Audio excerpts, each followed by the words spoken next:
people share with me that they never thought of their dog as actually a being they could communicate with, or it has allowed them to communicate with their dog better, or their cats, or their birds, or their horses. And I've had actually people ask me, can this work with humans?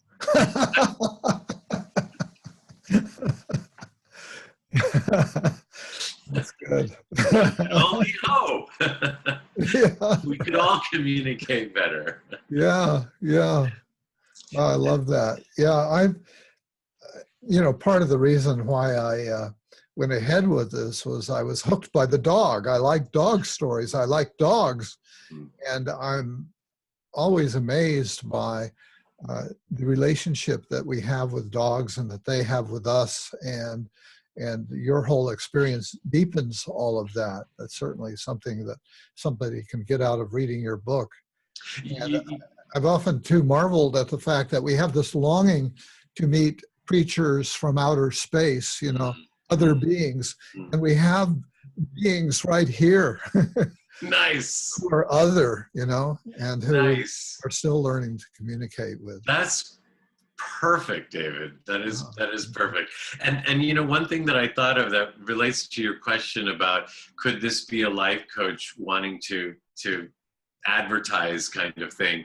It's interesting. Also, what I want people to get out of the book is that there potentially is more than the way we look at life and the experience we're having and how we're having it, and that we can potentially be more individually and collectively, and that if I so rather back to is this true? If I wanted to say, hey, look what I can do, right? Or look how great I am. Because I was a life coach all those years ago, but I didn't want to release the book because I didn't want people to know that this happened. Mm-hmm. Because I didn't want to be looked at differently. I was afraid that of all of this. I didn't know how I would answer to all of this. Yeah. And it wasn't a, hey, look at me. And so this goes back to what I wish for people after reading the book is like, hey, look at you. I'm not the only one. Mm-hmm. And now it doesn't, more and more for me, it doesn't feel so weird or so woo-woo. Yeah. And that it doesn't have to happen like this for everybody.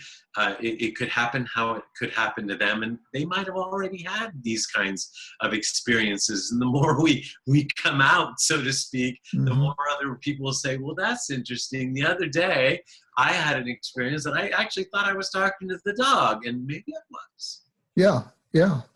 Yeah, that's true. If you, in my teaching career, I would sometimes ask students about psychic experiences that maybe they had or that other people had in their families and so on. And people always have stories.